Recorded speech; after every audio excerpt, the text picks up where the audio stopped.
La conferencia que va a dictar la profesora se llama Procesos Biotecnológicos para Extracción de Compuestos de Interés Industrial. A cargo de la profesora Liliana Londoño Hernández. La profesora se desempeña como docente tiempo completo en la Universidad Nacional Abierta y a Distancia y como profesora catedrática de la Universidad Nacional de la sede Palmira. Es egresada del programa de Tecnología e Ingeniería de Alimentos de la Universidad del Valle. Realizó su maestría en Ingeniería de Alimentos de la misma universidad. Obtuvo su título doctoral en Ciencia y Tecnología de los Alimentos en la Universidad Autónoma de Coahuila, México. Profesora, tiene la palabra para que pueda dar inicio a su conferencia y muy bienvenida. Muchísimas gracias, profesor Libardo. ¿Me confirman, por favor, si me escuchan? ¿Si me escuchan bien? Sí, profesora, está viéndose la presentación y se escucha bien. Bueno, muchísimas gracias. Bueno, ante todo, muchísimas gracias por la invitación a este evento tan importante. Siempre es bueno poder compartir este tipo de saberes para el crecimiento en general de la ciencia y la tecnología de los alimentos.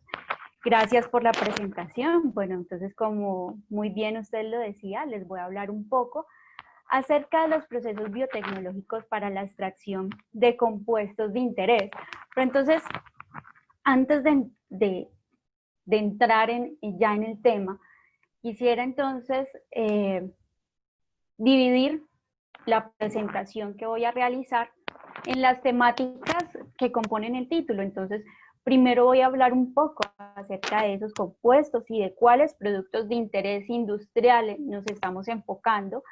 Luego voy a hablar un poco de compuestos bioactivos. Estos compuestos tienen una particular importancia dentro de este grupo de compuestos de interés. Luego voy a hablar de algunas metodologías de extracción que se utilizan y pues lo que compete a la charla, los procesos biotecnológicos para la extracción de estos compuestos de interés industrial, compuestos bioactivos en general. De estos procesos biotecnológicos me voy a centrar en los procesos fermentativos. Bueno, hay varias cosas que nos han llevado a la búsqueda de compuestos de interés. La industrialización, el crecimiento poblacional que se ha incrementado en los últimos años. Según las proyecciones, se espera para el año 2050 hayan 9.700 millones de personas. Esto implica que debemos garantizar alimentos inocuos y seguros para esa cantidad de personas y que lo debemos hacer a través de diferentes procesos para no agotar los recursos. Y por supuesto, la generación desmedida de residuos, de subproductos, de desperdicios. Todo esto nos ha llevado a que debemos replantearnos la forma de producir, que sean procesos sostenibles, que sean procesos sustentables, que sean procesos que no impacten negativamente al ambiente, que tampoco tengan un impacto negativo ni económico ni social. En este sentido, entonces, se ha buscado diversas estrategias para poder solucionar estos problemas y una de esas estrategias, dentro de esos eslabones, uno pequeño, es la búsqueda de compuestos de interés industrial. ¿Compuestos de interés cómo? Pues tenemos diversos compuestos tales como las enzimas, los pigmentos, los compuestos fenólicos, los compuestos como ácidos orgánicos y los antibióticos. Pero ¿cómo llegan estos compuestos de interés a impactar? Por ejemplo, entonces tenemos las enzimas que van a llegar a reducir el tiempo de procesos, a poder manejar procesos de manera más rápida, a poder manejar procesos, llamémoslos de cierta forma, verdes, ecoamigables, ecosostenibles, reduciendo el impacto que actualmente han generado los procesos industriales tal como los hemos venido llevando. Los pigmentos, pues a la búsqueda de pigmentos naturales que no impacten negativamente como los pigmentos, muchos, no todos, que actualmente se obtienen. Los compuestos fenólicos, los compuestos volátiles, porque estos, vamos a ver, tienen propiedades biológicas diferentes, propiedades biológicas especiales, los ácidos orgánicos, porque muchos de estos ácidos orgánicos se están utilizando para la fabricación, para la obtención de plásticos o de polímeros, mejor dicho, biodegradables, y los antibióticos para poder reemplazar los que actualmente tenemos. ¿Qué aplicaciones entonces tienen estos compuestos de interés industrial? Aquí menciono 3 industrias, solo como por mencionar la potencialidad que tienen estos compuestos de interés industrial. Por supuesto, a la que nos compete hoy la industria de alimentos, en los cuales podemos desarrollar bebidas, condimentos, sustitutos proteicos, productos de panadería, alimentos funcionales, alimentos para animales. Tenemos también aplicaciones en la industria farmacéutica. Podemos desarrollar nuevos medicamentos, productos nutracéuticos. En la industria agrícola podemos entonces desarrollar biofertilizantes, bioremediadores, hormonas de crecimiento y productos para control biológico. La industria de alimentos es una de las más importantes en Colombia. Esta representa el 3.8% del Producto Interno Bruto y, como vemos aquí, anualmente tiene un crecimiento del 7%. Esto quiere decir que es un eslabón que dinamiza la economía colombiana.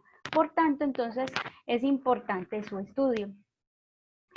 De estos, en la industria de alimentos se generan, como en todas las industrias, desperdicios, subproductos y otros compuestos que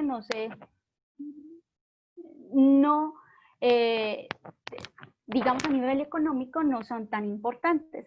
Sin embargo, se ha encontrado que dentro de estos hay diferentes moléculas consideradas compuestos bioactivos, las cuales, a pesar de no tener una función específica o no ser un componente esencial, tienen bioactividades como anticancerígenas, antivirales, antioxidantes, entre otras, que ayudan al control de enfermedades y a la prevención de las mismas.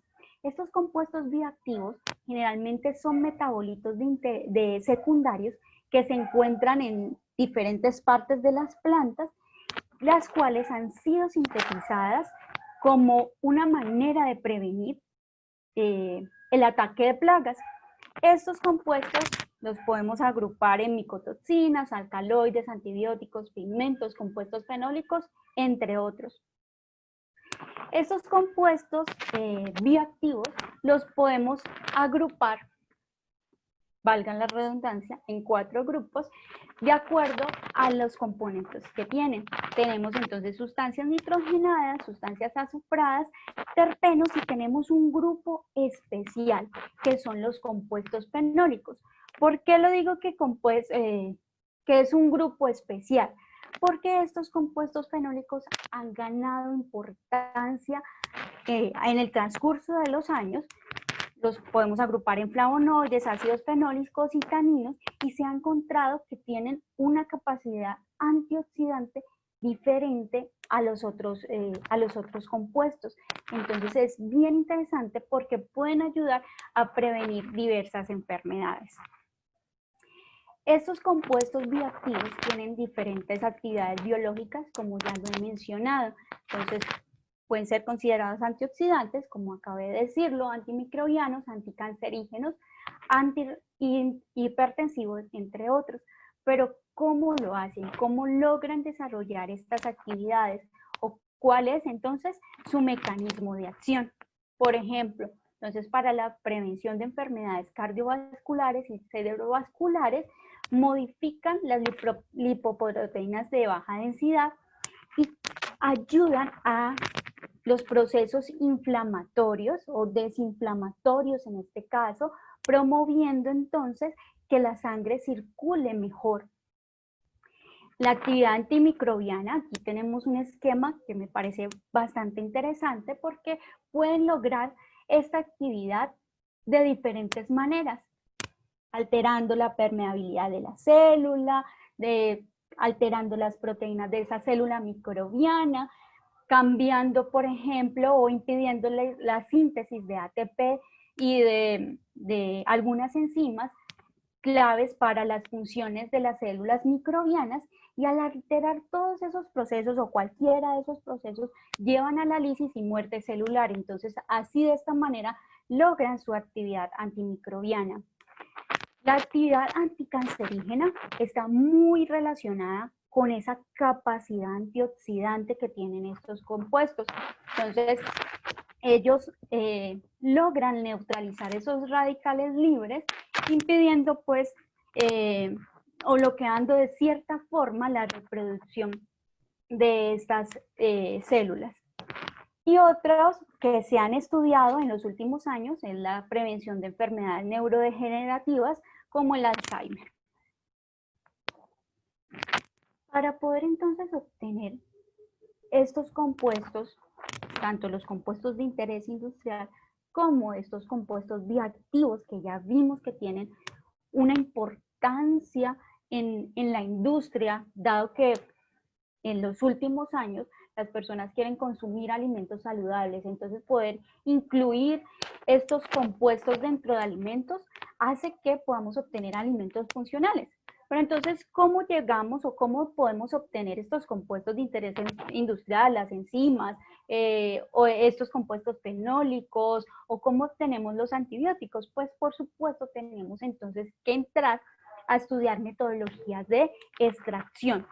Las metodologías de extracción lo que hacen es poder liberar esos compuestos que se encuentran dentro de las células, romper la célula y en un solvente, lo que estemos utilizando como una fase acuosa, poder que queden allí quedar allí estos compuestos. Tenemos entonces unas metodologías convencionales y unas metodologías no convencionales, o que vamos a llamar por hoy emergentes. En cuanto a las metodologías de extracción convencionales que tenemos la extracción Sosler, la hidrodestilación y la maceración. Pero, ¿qué pasa con estas metodologías? Primero, el gasto de solvente es alto, su gasto energético también, y su eficiencia se ve reducida. ¿Y qué hablábamos al principio? Que nosotros estábamos obteniendo procesos para mejorar los procesos actuales, hacer procesos más verdes, utilizar tecnologías verdes, tecnologías que no impacten de manera negativa al ambiente. Entonces estos procesos, estas metodologías de extracción convencionales no van ligadas a lo que actualmente está moviendo el mundo, que es la economía circular. Para esto entonces se han buscado otros procesos, y aquí nos encontramos con las metodologías emergentes. Hay diversas metodologías utilizadas en este tipo. Está la extracción asistida por microondas, por pulsos eléctricos, y la extracción asistida por ultrasonido. Estos procesos no utilizan solventes orgánicos, generalmente utilizan agua y son relativamente eficientes. Sin embargo, incluyendo a estas metodologías de extracción emergentes, nos encontramos con la biotecnología. La biotecnología la podemos definir como ese conjunto de técnicas, procesos o métodos que utilizan organismos vivos o sus partes. Entonces ahí podemos inferir que hablamos de sus enzimas para producir una amplia variedad de productos. Básicamente, dentro de estas tecnologías emergentes y dentro de los procesos biotecnológicos, tenemos dos a nivel general. ¿Existen más? Sí. Vamos a revisar estos dos en este momento. Entonces está el uso de enzimas y los procesos de fermentación. Básicamente los procesos de fermentación son procesos antiquísimos. Fermentamos desde antes de Cristo, se produce cerveza, se produce pan.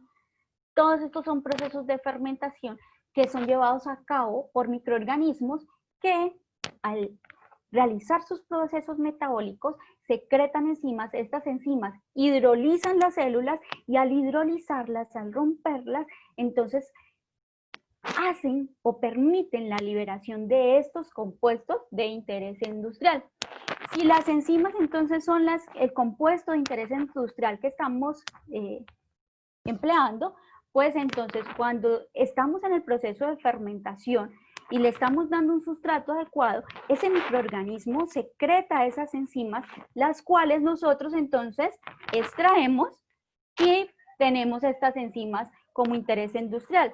Tal es el caso, por ejemplo, que ahorita lo vamos a ver, la pulpa de café podemos obtener enzimas que hacen entonces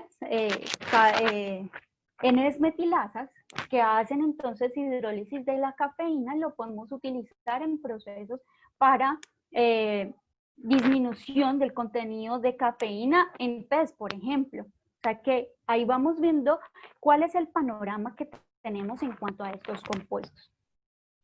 La fermentación entonces es la transformación de materias primas simples a una gama de productos de valor agregado mediante la utilización del fenómeno de crecimiento de microorganismos y o sus actividades enzimáticas, como lo acabé de mencionar. ¿Cuándo utilizamos o cuándo se utiliza el fenómeno de crecimiento? Cuando nosotros entonces queremos producir o queremos mejorar el contenido de proteína de un alimento, pues ahí lo mejoramos a través de esta proteína que constituye el microorganismo. Esa proteína es soluble, incrementa el contenido de proteína. Y o cuando utilizamos sus enzimas, pues cuando queremos otro tipo de procesos, entonces nos valemos de esa maquinaria enzimática que tiene el microorganismo. La fermentación la podemos dividir o ver desde dos posiciones, la fermentación sólida y la fermentación líquida. Tenemos fermentaciones semisólidas, que sería el intermedio entre estos dos grandes grupos. La fermentación sólida, tenemos un sustrato donde hacemos la fermentación, este sustrato es sólido, pero con la cantidad suficiente de agua, capaz para que el microorganismo pueda invadir todo ese sustrato, pueda hacer su metabolismo, pueda crecer, pero no hay agua libre. A diferencia de la fermentación líquida, donde el sustrato es un medio líquido, su principal constituyente es el agua, por supuesto. Entonces, en la fermentación en estado sólido, el sistema de cultivo tiene tres fases. La gaseosa, transporte de nutrientes, transporte de oxígeno, de CO2. La líquida, la cantidad de agua que les mencioné que tenía que tener este sustrato. Y, por supuesto, la parte sólida. ¿Dónde podemos ver una fermentación sólida? La fermentación para elaborar salsa de soya empieza con la fermentación de la soya de manera sólida. Entonces, esa es una fermentación sólida. Su constituyente principal no es el agua, pero sí tiene agua. En la fermentación líquida, por supuesto, la fase líquida es la principal que está presente en el medio. En la fermentación sólida hay una alta velocidad de producción y un alto rendimiento, mientras que en la fermentación líquida la velocidad de producción es baja y por tanto su rendimiento es más fácil. Sin embargo, en la fermentación sólida, por este mismo sustrato, él tiene características heterogéneas, lo que hace que la mezcla sea más difícil, o sea que la mezcla no es tan homogénea. Cuando hablamos de fermentación líquida, generalmente lo hacemos en bioreactores o lo hacemos en un Erlenmeyer, que nos permite una mezcla fácil. Además, tenemos una fase líquida que permite que mediante una agitación la mezcla se mantenga homogénea. El proceso de extracción en la fermentación sólida es un poco más simple y controlable. Cuando yo tengo mi fermentación, mi sustrato sólido, yo lo que puedo hacer es hacer pasar un líquido, agua, tengo una extracción sólido-líquido, tengo mi sólido, tengo el agua, y por prensado, los productos generados de esa fermentación quedan en el agua. Y tengo entonces el sustrato libre de esos compuestos que se generaron durante la fermentación y ya los extraje y los tengo en mi líquido.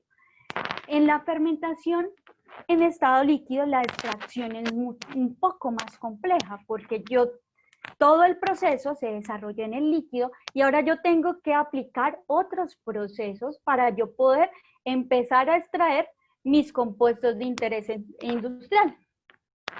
Los bioreactores en la fermentación sólida. Estos son un poco más simples. Yo fermentación sólida lo puedo hacer en una bandeja de aluminio, ya tengo un bioreactor, mientras que en una fermentación líquida tengo que tener un poco más de aditamentos en este bioreactor. Entonces ya requiere más diseño. Necesito diseñar las aspas, me tiene que quedar el bioreactor con una relación que me permita, por ejemplo, que el oxígeno esté disuelto en todas las partes de la fermentación, que agregue entonces un regulador de pH para que no se me modifique, que tenga un antiespumante, que los bioreactores en fermentación líquida son un poco más complejos. En fermentación sólida yo tengo una materia prima de bajo costo, yo puedo fermentar cualquier subproducto porque por las mismas condiciones, mientras que en fermentación líquida el costo de la materia prima se incrementa un poco. ¿Qué microorganismos puedo utilizar entonces para hacer la fermentación? Yo puedo utilizar bacterias, puedo utilizar hongos, puedo utilizar levaduras. En las bacterias generalmente yo las utilizo en fermentación líquida porque es un poco más fácil que ellas se adapten al proceso. Puedo utilizar bacilos, puedo utilizar lactobacillus, streptococcus, bifidobacterium. En los hongos, generalmente a estos los utilizo más para los procesos de fermentación en estado sólido, porque por sus características bioquímicas y morfológicas se adaptan más a sustratos con estas características. Yo puedo utilizar Aspergillus, Rhizopus, Fusarium, de los, digamos, primos, entonces Aspergillus niger, Aspergillus oryzae, tengo los Rhizopus también, tengo Pleuretus, tengo Penicillium. Y las levaduras yo las puedo utilizar tanto en procesos de fermentación líquida como en procesos de fermentación en estado sólido y se adapta muy bien a procesos de fermentación semisólido, por ejemplo, como las masas, yo las puedo fermentar con levaduras y ellas se adaptan muy bien a ese proceso. La característica o una de las más utilizadas es la Saccharomyces cerevisiae, pero tengo otras levaduras de acuerdo al proceso que yo estoy utilizando. Y ahora bien, entonces, ¿yo cómo elijo este microorganismo para el proceso? Entonces ya vimos que una de las principales factores para yo decidir cuál microorganismo voy a utilizar es el tipo de fermentación que voy a realizar. Entonces, si yo voy a realizar una fermentación líquida o si voy a realizar una fermentación sólida. Y otra de las cosas muy importantes es qué tipo de metabolito o compuesto es el que se desea obtener, el que se desea separar, el que se desea producir. Y esto, yo creo que todo esto va ligado, no puedo estudiar por separado, es el tipo de sustrato o soporte que voy a utilizar.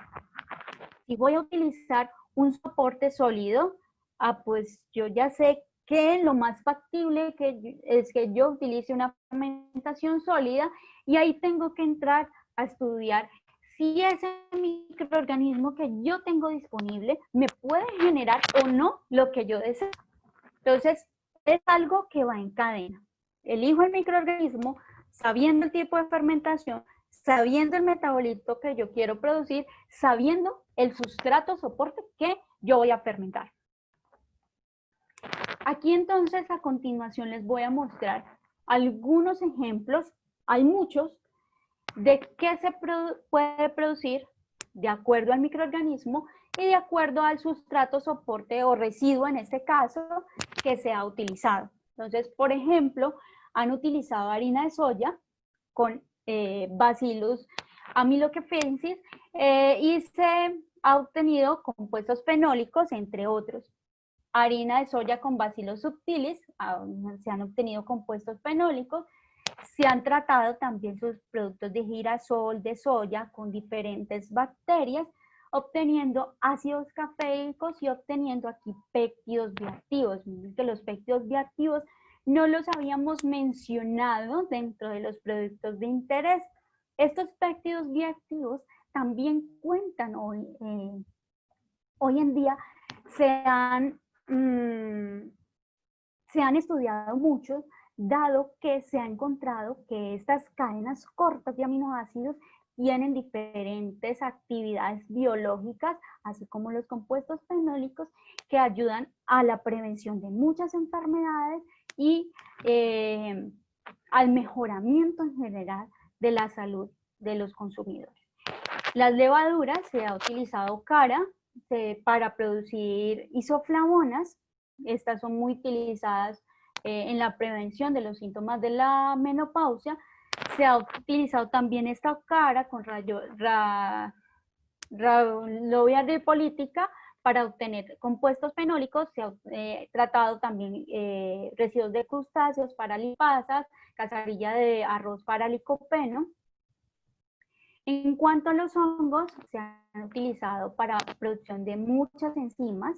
Se ha utilizado entonces la cascarilla de arroz para obtener lacasas, silanasas. Se ha utilizado la cáscara de cítricos para producción de ácido jasmónico. Este ácido jasmónico se utiliza como una hormona reguladora de crecimiento de plantas. Se ha utilizado subproductos de maíz para producción de esporas para control biológico, residuos de uvas para producción de colorantes y enzimas, y residuos de piñas también para producción de compuestos antioxidantes. Entonces, a continuación les voy a presentar un caso práctico. Este es muy interesante porque lo podemos ver de dos formas, o lo podemos ver bajo dos ópticas. Una, bajo la obtención de compuestos de interés industrial, que son las enzimas. Otra, de obtención de productos, que es alimentos para animales. Entonces, se realizó este estudio de fermentación de pulpa de café y de sorgo para obtención o para la elaboración de un alimento para tilapias. Este estudio se llevó a cabo junto con la Universidad del Valle, la Universidad Autónoma de Coahuila. Inicialmente se hizo una caracterización de estos dos materiales para su fermentación y se realizó un estudio, una revisión bibliográfica de qué se había obtenido, de qué productos de interés, de qué compuestos de interés industrial se habían obtenido a partir de la pulpa de café. La pulpa de café es un residuo agroindustrial que se genera después de el tratamiento húmedo del café. Entonces, obtenemos la semilla, que es, digamos, el producto de interés, y nos queda la pulpa de café. ¿Y qué se ha obtenido a partir de esa pulpa de café? Se han obtenido enzimas, que es uno de los objetivos también del estudio. Se ha obtenido producción de hongos comestibles, tipo champiñones, ácidos orgánicos, compuestos aromáticos para ser agregado a diferentes productos, biogás, y alimento para animales. Entonces, durante el estudio nos vamos a centrar en estos dos ítems, alimento para animales y enzimas. Entonces, se realizó una fermentación en estado sólido con el hongo Rhizopus oryzae para reducción de compuestos antifisiológicos en la pulpa de café y mejorar las características del sorgo y obtener un alimento enriquecido. Para la fermentación, la pulpa de café o el sorgo fue inoculado con las esporas del hongo. Se realizó un ajuste de humedad porque esta fue una fermentación en estado sólido. Se hizo una fermentación en bandejas y se obtuvo, por supuesto, el material fermentado. Este material fermentado se analizó durante todo el tiempo de fermentación y se encontró en términos generales que incrementó la cantidad de proteínas, un 10% más de su contenido inicial. Se mejoró la digestibilidad proteica. Esto es muy importante, dado que la proteína vegetal, especialmente, no es 100% asimilable, porque no tenemos las enzimas nosotros capaz de hidrolizar la proteína, toda la proteína, y poderla aprovechar en un 100%. Generalmente la proteína vegetal es asimilable entre un 50 y 60%. Después del proceso de fermentación se logró incrementar la digestibilidad proteica tanto de la pulpa de café como de sorgo en un 73%. Ambos materiales presentaron una reducción de compuestos antifisiológicos y aquí en este punto adicional a la generación de enzimas se encontró que durante diversos puntos de la fermentación se produjo ácido cinámico, resveratrol, mircetina y cinesestenina, que son compuestos que hoy en día se están estudiando mucho por su capacidad antioxidante. Entonces aquí se muestra solo una parte de la fermentación y los compuestos obtenidos, la mayoría entonces ácidos hidroxicinámicos, que son, como les digo, reconocidos especialmente por su capacidad antioxidante. Entonces tenemos aquí cómo fue el comportamiento de estos compuestos, de los taninos condensados que se evaluaron, de los ácidos fenólicos o de los fenoles hidrolizables o solubles que se tenían, de la tanasa durante la fermentación. Entonces miren aquí que la verde, que es la tanasa, podemos obtener un gran contenido de enzima tanasa que tiene un interés industrial durante la fermentación de pulpa de café. O sea que la pulpa de café nos serviría para obtener compuestos como las enzimas que tienen un interés industrial. También entonces se produjo durante esta fermentación estos dos compuestos, proantocianidinas, y esta es otra proantocianidina, que tienen un poder antioxidante interesante. En cuanto al sorgo, también entonces vemos el comportamiento obtenido durante la fermentación. Y aquí, en este caso, también se encontraron dos compuestos de interés en cuanto a fenólicos. En su comportamiento de proteínas y su digestibilidad proteica, vemos que durante la fermentación hay un incremento en las proteínas solubles y un incremento en las proteínas totales. También la digestibilidad, para el caso de la pulpa de café, se ve beneficiada con los procesos de fermentación, pero el caso más notorio es aquí en el sorgo. Estas proteínas totales, que lo vemos aquí en el verde, incrementaron a tal punto que la digestibilidad del sorgo incrementó casi en un 80%. ¿Por qué?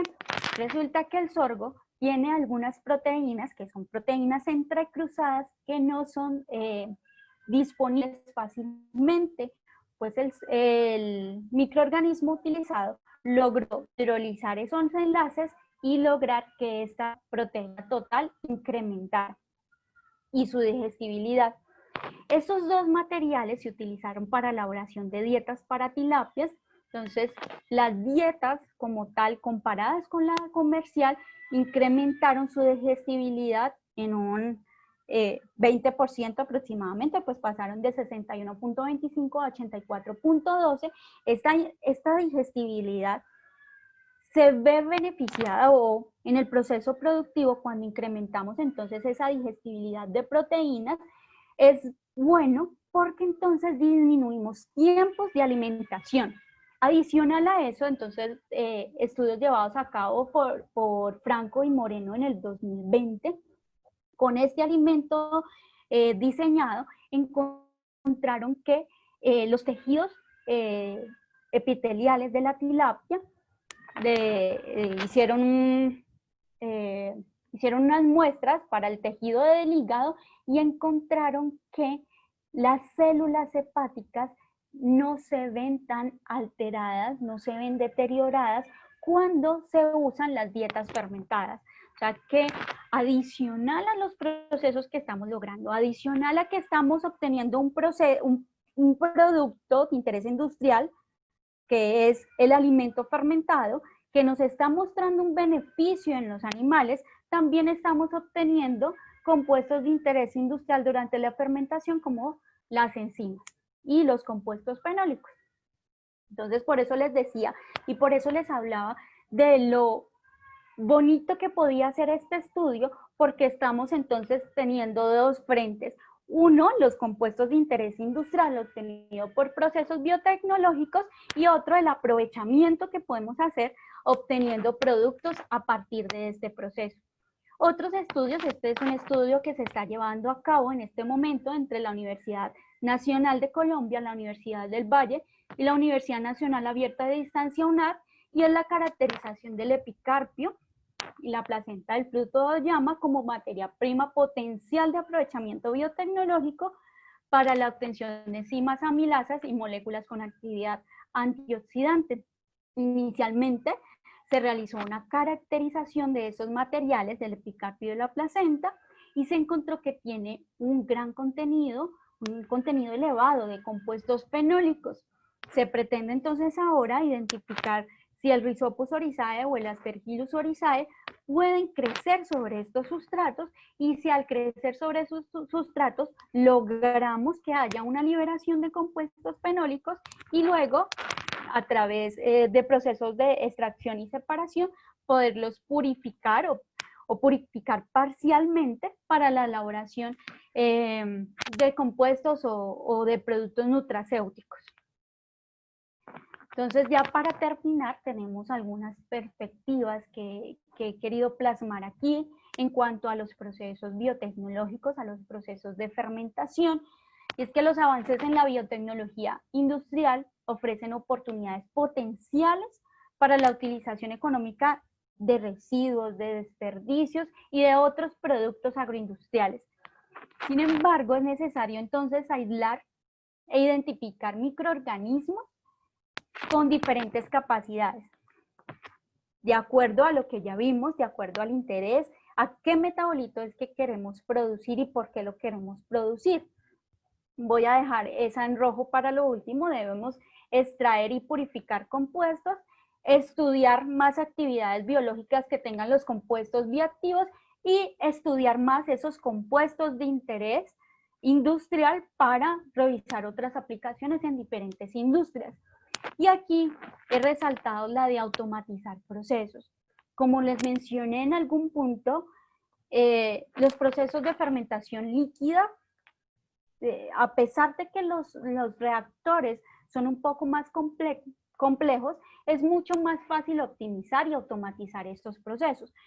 Pero en fermentación en estado sólido aún hay un océano de conocimiento porque no es tan fácil poder optimizar y poder automatizar estos procesos. Entonces, aquí en este punto tenemos todavía muchísimas oportunidades de investigación. Ahora con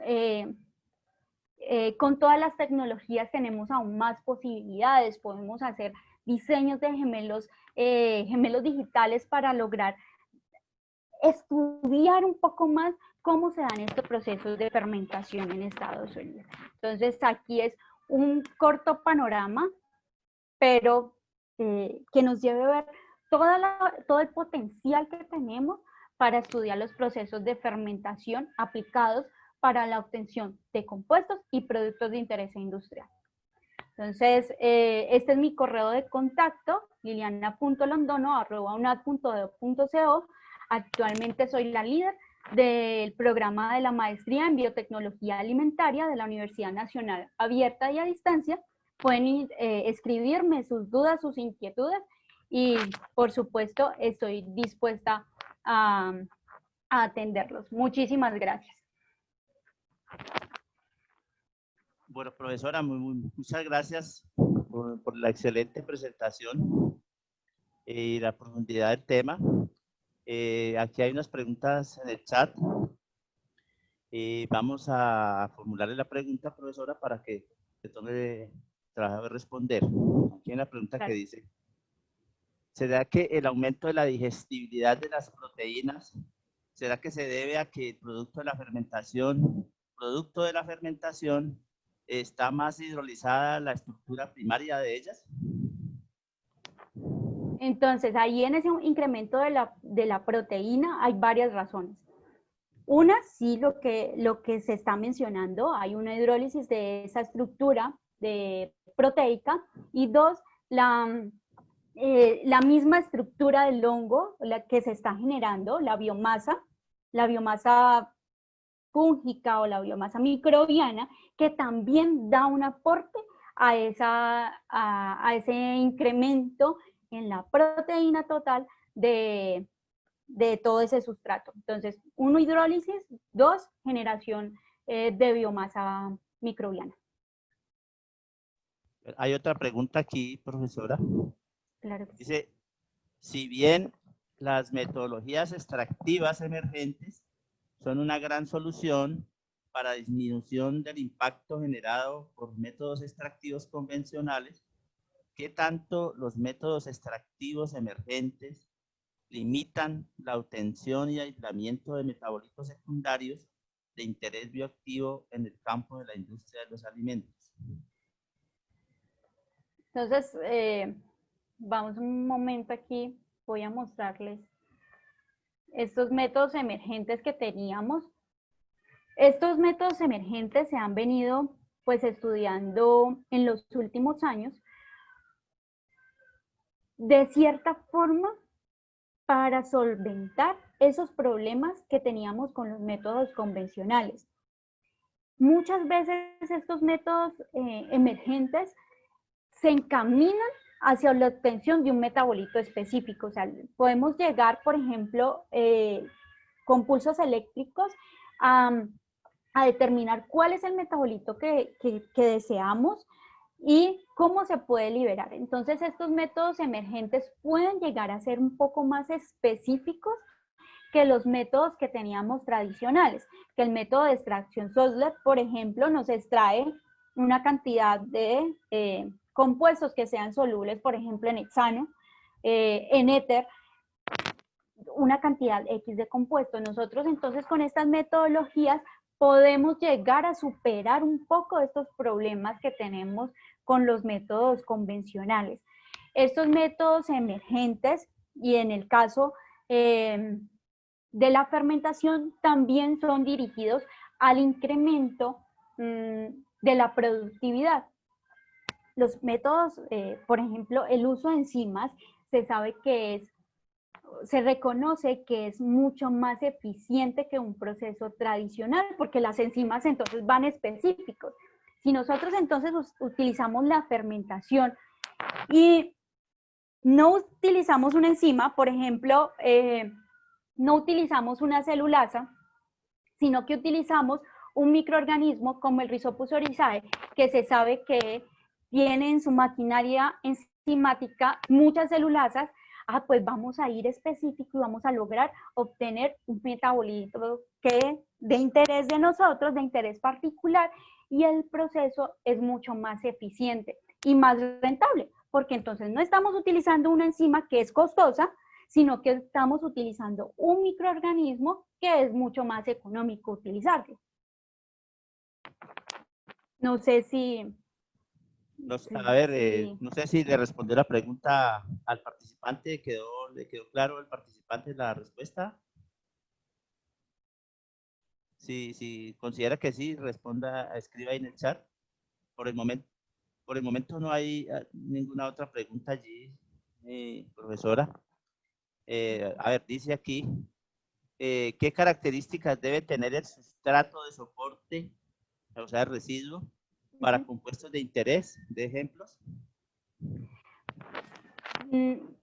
De ahí, digamos, es complejo. Entonces, por ejemplo, si nosotros, volviendo al caso, por ejemplo, de estas enzimas celulolíticas, entonces,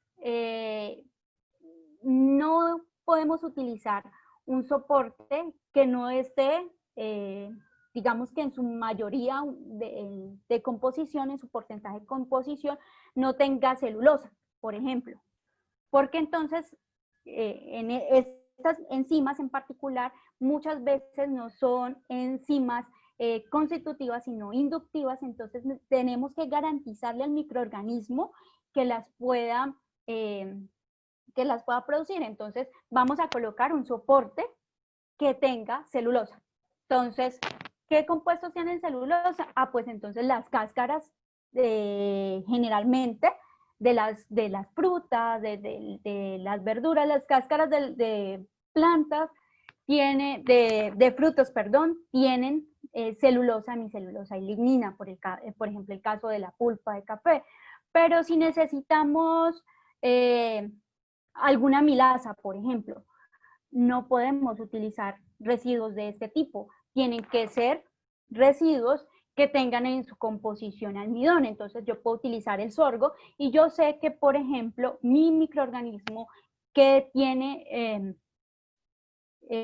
las amilasas como enzimas constitutivas van a poder aprovechar el sorgo y van a generarme amilasas durante el proceso. Entonces, tiene que ser de acuerdo a lo que yo desee y de acuerdo al comportamiento. Si yo quiero ácido láctico, pues entonces tengo que revisar si mi microorganismo, si el microorganismo que yo voy a utilizar primero lo genera como un metabolito primario, secundario, si lo genera como un metabolito primario, tengo que entonces entrar a revisar qué debe tener ese sustrato soporte. Si lo genera como un metabolito secundario, también tengo que entrar a ver cómo lo genera durante ese soporte. Los ácidos orgánicos generalmente se liberan en procesos de fermentación líquida. Entonces, si yo voy a trabajar con un hongo como Rhizopus oryzae, que es productor de ácido láctico, o voy a trabajar con una bacteria que es productora de ácido láctico, tengo que ver sus características.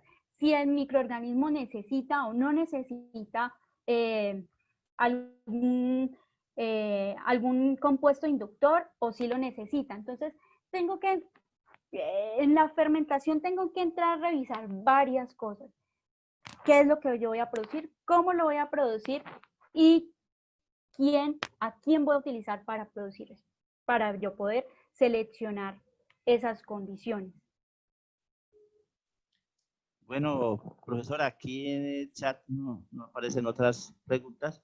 Le damos muchas gracias por esta excelente conferencia y por haber participado en este evento. Damos por finalizada entonces esta conferencia y los invitamos a estar pendientes de la próxima conferencia que se realizará en esta misma sala de 4 a 5 de la tarde. Muchísimas gracias a ustedes por su invitación y les recuerdo que mi correo queda abierto para ustedes. Muchas gracias. Sí, si aparecen otras preguntas que de pronto llegarán, le haremos llegar eso al correo. Listo, muchísimas gracias.